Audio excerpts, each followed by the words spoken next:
I love a good villain. When someone is able to pull a fictional character from their brain and put it down onto their artistic medium of choice in such a way that invokes actual anger and resentment from me, hey, that's good writing.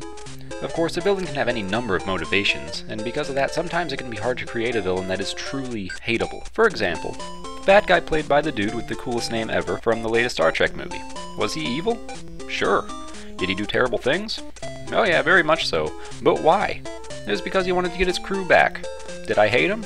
No, not at all. Honestly, I kinda felt for the guy and simultaneously thought he was awesome. Usually when folks create a villain, they give them a backstory. Not to justify all the terrible things they do, but to explain what made them so screwed up that they did them in the first place.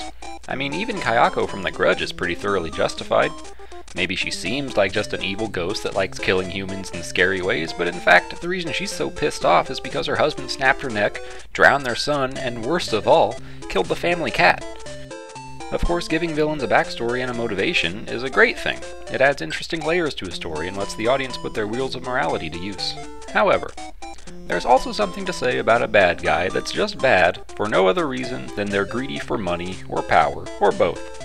Or even worse, they're sadistic and enjoy hurting others. Or, my personal favorite, they're just insane. Let's talk about Vaas.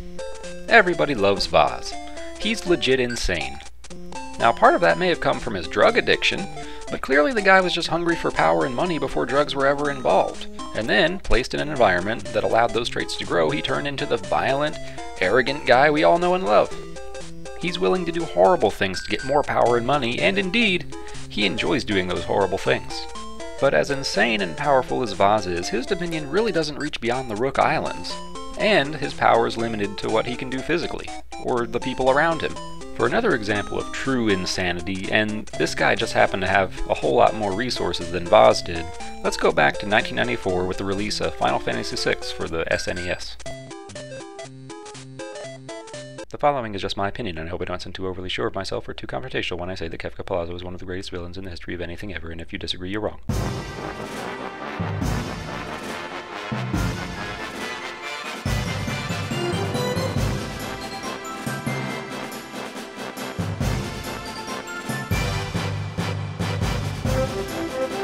First of all, well before the events of the game, Kefka decided to become the first Magitech Knight by undergoing an experimental procedure that gave him the ability to use magic, indicating that even at a young age he longed for power.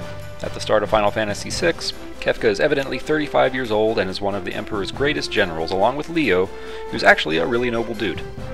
While his introduction into the game is relatively comic, it soon becomes clear that his failure back at Figaro Castle was actually the exception. During the game, he clearly is angry about being treated like a subservient errand boy while he did all the dirty work and the Emperor gets all the glory.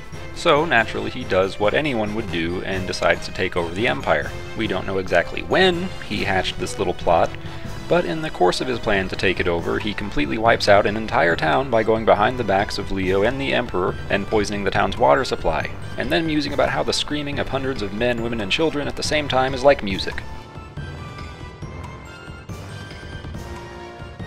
A little while after that, you find that he's began what's basically an all-out ethnic cleansing against the Espers, torturing and killing them and extracting more magic from any that he can get his hands on.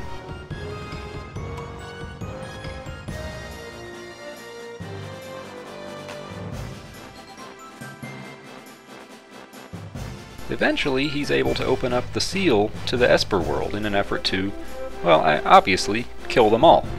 By this time, he's become so powerful from extracting magic from the hundreds of Espers he's already murdered during his concentration camp-style genocide that all the Espers that are attacking him have no effect, and he murders them and takes their power too.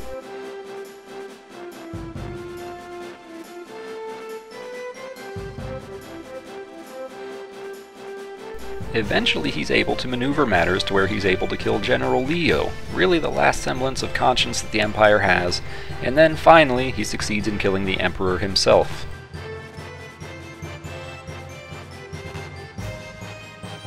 Then, he drains the power from this thing called the Warring Triad and literally turns himself into the god of magic, defeats you and your party, and causes a worldwide apocalypse. If what I just said is unclear, let me just say it one more time but in a different way. Kefka wins. he actually pulls off his plan. Unlike the vast majority of villains in the world of entertainment, he actually succeeds in doing exactly what he wants.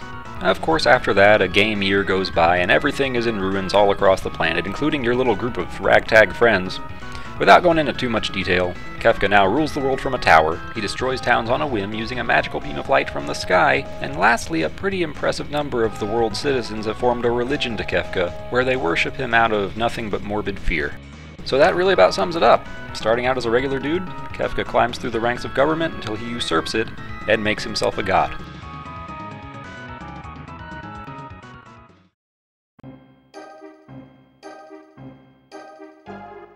Okay, I know I sound biased. I am biased. I can't deny it. But just to try to balance things out a bit, let me acknowledge a few things. First, comparing Kefka to different fictional villains really isn't fair. After all, Kefka is fortunate enough to exist in a world with espers and magic, and thusly the chance to become a god. Other fictional villains may not be afforded those same advantages. So the real key here is, are you evil deep down to your soul or not? So looking back at Kefka, he did horrible things way before he ever became a god. He burned Figaro Castle to the ground, and he poisoned that entire town and then reveled in the screams of agony. So when you think about it, it's pretty safe to say that Vaas, for example, if put in that same environment with the espers and the magic, would probably do things that were just as horrible as Kefka. Let's look at another example that, unlike Kefka and Vaas, is hardly ever talked about. But in my book, he comes in second, right behind Kefka, and he only comes in right behind him because his plan just wasn't quite as successful. But the things this guy did were inhuman and unforgivable. I'm talking about Luca Blight, the Mad Prince, the sort of main bad guy from Suikoden 2. Now granted, Luca does have a pretty tragic backstory. As a kid, Luca was traveling with his mom and dad one day, and they were attacked by some hooligans. Luca's pops, even though he was the king of Highland, ran off because he was scared, leaving Luca there with his mom and all the bad guys, who proceeded to rape Luca's mom repeatedly, while Luca had to sit there and witness it. Thereafter, Luca's mom became pregnant and died shortly after giving birth to the illegitimate child. And those bad guys? Well, they were hired to attack Luca's caravan by his neighboring nation, the Joustin Alliance. So there's really no telling what Luca's mental state was when he went through that traumatic experience as a child. But when the events of Suikoden 2 begin, he is completely, 100% psychotic and lacks any sort of compassion or humanity, not even to his own country or family. In fact, the opening scene of Suikoden 2 shows Luca and his men betraying their own country by slaughtering a unit of children who are enrolled in the Highland Army's Youth Brigade program. Of course, you and your buddy narrowly escape, only to find that Luca is on a war campaign through Joustin, burning villages and killing all the inhabitants. This sounds pretty bad and everything, but you don't really get a sense of how inhumanly cruel this dude really is until you happen to be in one of the villages when one of these attacks goes down. But don't take my word for it. You don't have to take our word for it, right, Kermit? Yeah, absolutely.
The only thing as intense as this is when you're actually able to kill Luca Blight in battle.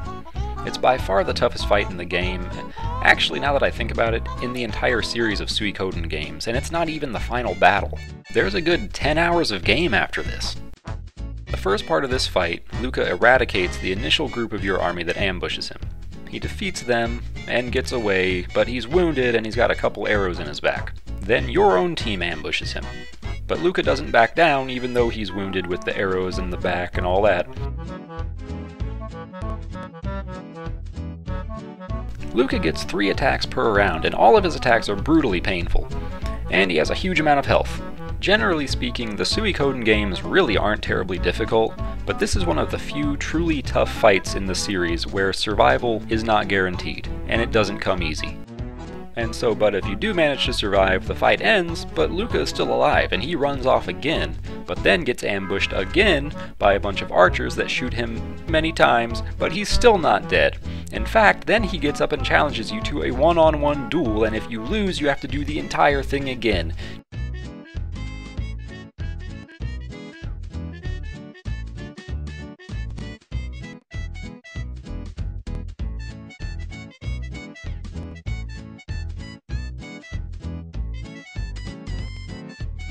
And given the fact that you've been fighting him for about half an hour by this point, those are some pretty high stakes.